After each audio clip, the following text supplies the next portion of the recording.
투자자들에게 1조 6천억 원대 막대한 피해를 입혔죠. 라임 자산운용의 환매 중단 사태와 관련해 뇌물수수 등의 혐의를 받고 있는 청와대 김모 전 행정관이 결국 구속됐습니다. 검찰 수사가 윗선의 개입 여부로 향할지 관심이 모아지고 있습니다. 양지열 변호사 자리에 함께했습니다. 어서 오십시오. 네, 안녕하세요. 네, 사상 최대 펀드 부실 운용 사건입니다. 라임 자산운용 사태. 자, 이 사태에 개입한 의혹을 받고 있는 전 청와대 행정관 김모 씨가 구속이 됐는데 네. 구체적으로 어떤 혐의들을 받고 있습니까? 일단 지금 라임 사태라고 하는 게 네. 사실 우리가 이제 사모펀드라고 하는 부분을 일반적으로 그동안에 접근하기 어려웠죠. 그런데 정부에서 사모펀드라고 하는 것을 통해서 금융권을 좀 건전하게 만들고 적극적인 어떤 금융 투자가 이루어지기를 바라는 정책이 있었고 네. 그런 가운데 이제 라임 자산운용이 등장을 해서 일반 시중은에서도 우리가 쉽게 일반인들이 사모펀드를 살 수 있게 그렇게 구조를 만들었던 겁니다. 그렇게 해서 많은 사람들의 투자가 이루어졌는데 사실 알고 보니까 그게 그동안에 부실하게 굉장히 운영이 되었다. 그러니까 라임 투자에서 해외에 투자했던 부분들이 제대로 보고서도 이루어지지 않을 정도로까지 부실 운영이 되는데 그리고 이른바 마치 카드를 돌려막기 하듯이 수익이 나고 있지 않으니까 계속해서 다른 투자자들로부터 돈을 받아서 투자자들의 그 돈을 돌려주는 일을 하다가 결국에는 이게 환매 중단이다. 아예 이 펀드 상품 자체를 구매한 사람들이 정상적으로는 이 투자를 회수할 수 없는 상태까지 이르는 거 아닙니까? 네. 근데 그렇게까지 되도록 그럼 정부 당국은 뭘 하고 있었느냐에서부터 의혹이 시작이 됐고 혹시라도 이제 정권의 어떤 실세 중에 누군가 이런 부분들을 좀 비호해줬던 게 아니냐는 의혹에서 가장 처음 이제 드러난 부분이 이 부분은 이제 의혹입니다만 네. 가장 처음 드러난 분이 말씀하신 청와대 김모 행정관이고 그 김모 행정관이 청와대에서 뭔가 이 공무상 기밀을 누설을 했고 또 그 누설한 게 이제 지금 라임과 관련된 사람부터 대가를 받고 누설한 것으로 그렇게 알려져서 일단 구속이 된 겁니다.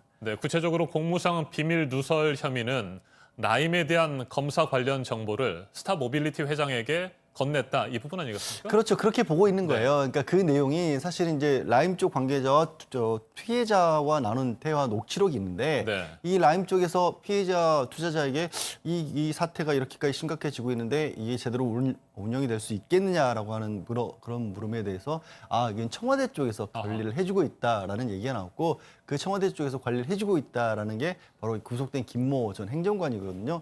근데 사실 그렇게까지는 알려져 있는데 중요한 거는 과연 그 청와대의 문서라고 하는 내용이 네. 어떤 것이냐는 아직은 알려지지가 않았어요. 그 내용이 굉장히 핵심이 될 것으로 보이는데 어쨌든 김모 전 행정관 같은 경우에는 지난해부터 이 라임의 실질적인 투자자의 가장 큰 전주 중에 한 사람 김모 회장으로부터 한 4,900만 원 가량의 현금하고 카드를 받았고 또 이 사람들이 고향 친구 사이라고 합니다. 그렇죠. 그리고 이제 김모 전 행정관 동생도 라임 계열사에 취업을 하는 형태로 해서 수백만 원 가량의 임금을 받았는데 이것도 검찰에서는 뇌물이 아니냐 사실상 이렇게 보고 있는 겁니다. 네, 김모 전 행정관의 동생은 사회이사로 있다는 것 아니겠습니까? 예, 그렇습니다. 네, 자, 라임 사태 확산을 막아주고 있다. 김모 전 행정관이 이 같은 내용이 그 녹취록에 담겨 있었다는 건 아니겠습니까? 이 녹취록 말고 그러면 다른 증거들은 아직까지 가지고 있는 게 없을까요? 아직까지는 네. 가지고 있는 것은 그러니까 지금 현재 이제 검찰에서는 피해 사실을 엄격하게 네. 공표를 금지하고 그렇죠. 있기 때문에 알려져 있는 것은 없고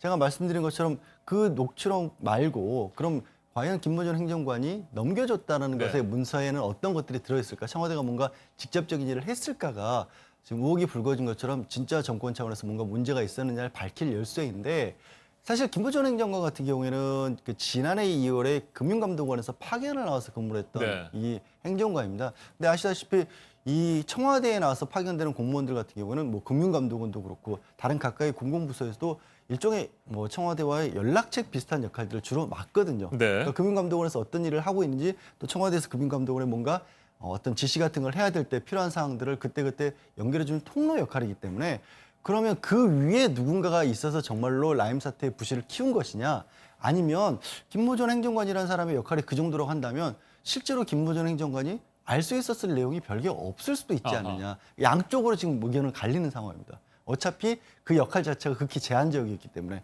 그리고 만약에 말씀드린 것처럼 이렇게 큰 일이 뭐 의도했던 아니면 글자 그대로 부실이었던 청와대가 개입한 것이 있다라면 지금 보면 이른바 실세라고 하는 불리는 그런 사람은 아니지 않습니까? 그렇다 보니까 이 과연 아까 말씀드린 것처럼 이 사람이 빼돌렸다고 하는 그 문서의 내용이 어떤 것이냐에 따라서 이 사건이 굉장히 커질 수도 있고 아직까지는 김모 전 행정관 정도의 개인적인 일탈 정도에 그칠 수 있는 그런 상황입니다. 알겠습니다. 지금까지의 상황을 다시 한번 정리를 해보면요. 이번 사태의 핵심은 바로 수조 원 규모의 펀드가 부실하게 운영이 됐고 그 부실 운영이 되는 속에서도 계속해서 관련 상품은 판매가 됐다는 겁니다. 네. 자, 그러는 동안에 금융당국은 무엇을 했느냐?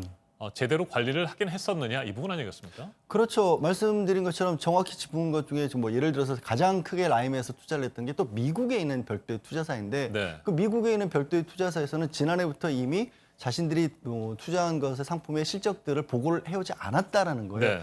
그러면 이게 가장 큰 돈이 들어갔는데 그 돈이 어떻게 운영되고 있는지를 라임 쪽에서도 모르고 있었다는 건데 그러면서도 일반 투자자들에게는 계속해서 펀드 운영이 잘 되고 있는 것처럼 상품 판매를 했단 말이에요.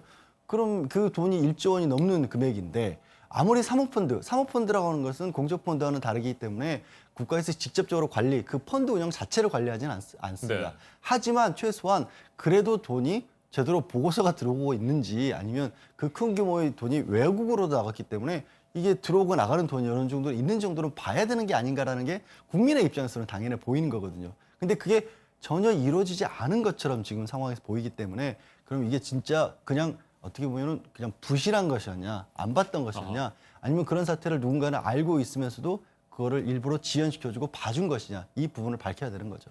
투자자들은 누군가 그것을 지연시키고 막았다. 이렇게 지금 생각하는 건 아니겠습니까? 투자자들 입장에서는 이게 은행에서도 살 수 있는 펀드 상품이었단 말이에요. 그런데 펀드라고 하는 부분들이 일반적으로는 아직까지는 잘 알려지지 않은 부분입니다. 그래서 은행에서 산 상품이 하나의 어떻게 원금조차도 다 잃어버릴 수 있다는 사실을 인지 못하신 분들도 많거든요. 네. 결국 어찌 보면 그런 상품이 판매되는 것 자체를 뭐 금융권에서 더 나아가서 금융機関을 감독해야 되는 우리 정부에서도 방치했다고도 볼 수 있는 그런 상황이기 때문에 그 부분을 밝혀달라는 거죠. 네. 결국에는 그 투자자와 대화가 녹취됐었던 바로 그 증권사 네. 관계자, 이 관계자와 김모 전 행정관을 대질신문하는 방법도 하나가 있을 것 같은데 뭐 했을까요? 뭐 그거는 이제 구속이 네. 됐기 때문에 이제 구속된 상황이라서 말씀드렸다시피 혐의 자체는 공무상 비밀 누설 그리고 이제 뇌물이라서 그 깊은 내용까지는 아직까지는 이제 밝히기 위한 수사의 단계로서의 구속을 시킨 거죠.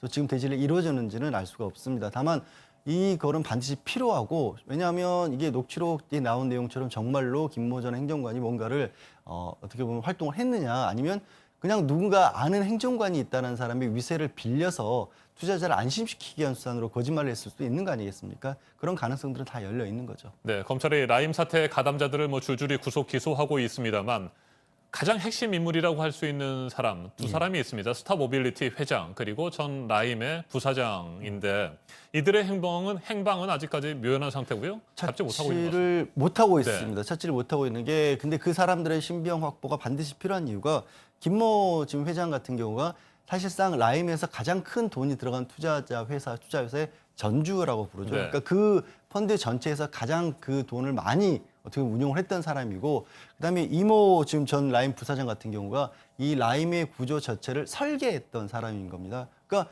그 두 사람이 빼놓고 나서는 라임이 어떻게 움직였는지를 알 수가 없는 겁니다. 단순하게 뭐 서류 같은 경우에는 밑에서 어떤 식으로 돈을 움직였다라는 부분들은 그냥 그 기록만으로 남겨둔 것이고 또 일반 투자자들의 자금이 중요한 게 아니라 그 사람들이 실제로 그러면 투자자들에게 설명했던 그 높은 수익률이라는 것을 어디를 통해서 어떻게 얻으려고 했었느냐 실제로 돈을 제대로 운용을 한 건 맞느냐 처음부터 애초에 이런 부실화가 예정돼 있는 그런 사건은 아니었던 것이냐 이런 것들의 핵심을 풀 게 두 사람인 거죠. 네, 알겠습니다. 검찰이 수사에 속도를 내고 있으니까요. 지켜보죠. 지금까지 양지열 변호사였습니다. 말씀 잘 들었습니다.